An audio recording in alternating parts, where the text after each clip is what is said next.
அண்மை செய்தியாக பார்த்து வருகிறோம். திருச்செந்தூர் சிவன் கோவிலுக்குள் 1 அடிக்கு மேல் மழை வெள்ளம் தேங்கியதால் பக்தர்கள் அவதியடைந்திருக்கிறார்கள். அது தொடர்பான காட்சிகளை பார்த்து வருகிறோம். மேல் விவரங்களோடு இணைகிறார் செய்தியாளர் சிவராமன். வணக்கம். மேல் விவரங்களை வழங்கலாம். வணக்கம்.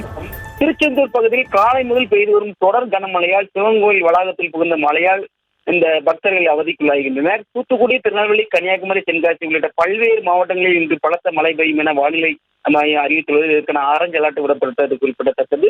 இந்த நிலையில் தூத்துக்குடி மாவட்டம் திருச்செந்தூர் கோயில் அதிகாலை முதலே அங்கங்கே பலத்த மழை பெய்து விட்டுவிட்டு வருகிறது. காலை 10 மணி வரை தொடர்ந்து வந்த கனமழையின் காரணமாக திருச்செந்தூர் மற்றும் அதன் சுற்றுவட்ட பகுதிகளில் தொடர்ச்சியாக மழை பெய்கிறது. இந்நிலையில் இந்த சுப்பிரமணிய சுவாமி திருக்கோயில் உபகோயிலான மிகவும் பழமையான ஆனந்தவள்ளி சிவபலசர் கோயில் முன்வாசலில் இருந்து உள்ளே 2 பிரகாரங்களும் 1 அடிக்கு மேல் தண்ணீர் மழை தேங்கியுள்ளது. இதனால் கோயிலுக்கு வரும் பக்தர்கள் சாமி தரிசனம் செய்வதற்கு மிகுந்த சிரமத்திற்கு ஆளாகி வருகின்றனர். திருச்செந்தூர் சுப்பிரமணிய சுவாமி திருக்கோயில் வருகின்ற அனைத்து பக்தருமே சிவகோயிலுக்கு வருகிறது சுவாமி தரிசனம் செய்வது வழக்கம். ஏற்கனவே திருச்செந்தூர் சுப்பிரமணிய சுவாமி கோயில் நடக்கும் ஒரு மாசி திருவிழாவுக்கு முதல் 2 நாட்களே தவிர மற்ற அனைத்து நாட்களிலும் சுவாமி பெறப்பாடு மற்றும் சப்பரபவனின் நிகழ்ச்சிகள் கோயில் இருந்துதான் புறப்பட்டு நடைபெறும்.